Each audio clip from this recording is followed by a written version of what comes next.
So, really, we've nailed in here four key areas that we want to talk about. There is obviously an expanded area from a financial perspective, but these are four of the key areas that I think you need to consider when you're looking at a cloud migration strategy from a financial point of view, at least. So, firstly, off the rank, OPEX and CAPEX really, might sound like a strange concept. Ultimately, these kind of areas are important when you're considering discussions with your CFO or your CEO, specifically, in a few key areas. So, firstly, do you have capacity in your budget, and where does that capacity sit? So, you might be running a cost center where you're in charge of your general operating expenses. And do you have capacity there? There might be areas, other parts of the business where a CFO knows there's savings, where he or she may let you spend over your budget. So that discussion again needs to happen at that higher level. Consider your DOA. So a lot of organisations have a delegated spend authority. And that's role dependent generally, and it's also then often cost dependent. So can you approve CapEx? Can you approve OPEX? What's your limit on a daily, weekly, monthly basis? And really, that only comes into play when you're looking for spend.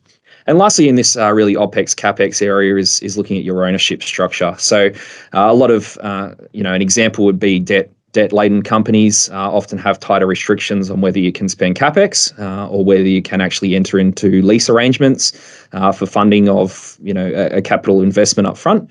So really, you only know these things by having those discussions with, that buyer group at the executive level. Second of all, cash flow management, really quite topical in the current environment with rising inflation. But really, looking at, especially from a cloud investment strategy point of view, does the business have that capacity to fund, an upfront investment, or do you need to look at things like funding options, for example, mortgages and lease options that will spread that cost out over time and really free that capacity up, especially prevalent often around end of financial years and end of years where, cash can often start to get a little bit tighter. In terms of data cost mitigation, really looking at can you afford a total loss of data? If your warehouse gets flooded and your data is all sitting in the basement, can you afford to go and replace all of that data? And what's it actually going to cost you in terms of your opportunity cost? I read a recent study by Gartner in the US, but it looked at global organizations, and the average cost of network downtime was about $5,000 a minute. So that extrapolates out to $300,000 an hour. So you can see how that quickly can build up. Obviously, that's scalable depending on the size of your organization, but a global average, that's the cost. And last but not least, cost optimization. So really looking at, does your cloud provider or your partner, can that provide cost downs for your P&L if you're under pressure from a P&L point of view? And really looking at, does your IT strategy consider things like system consolidation, where you might have 10 different systems that are operating independently of each other? Is there capacity in there to consolidate and then offer either efficiency, cost improvements, or productivity improvements as well? So they're just a couple of high-level financial perspectives. But I guess, Andy, a question to you.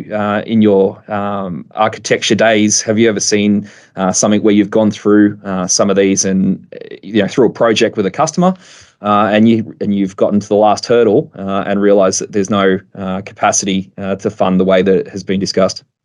Yeah, we certainly have. I mean, we see this quite often, but one recent example was we had a customer who embarked on a cloud strategy, but when it came to get the approvals for the business case, it actually fell down because there's still depreciation value in the existing hardware.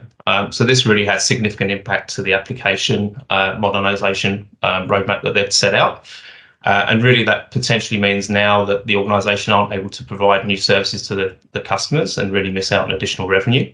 So certainly there's a lot of time and money wasted that could have been avoided by understanding the financial position of the business early on. Yeah, and I think you've hit the nail on the head there. That early buy-in from that decision-making group would have avoided that upfront.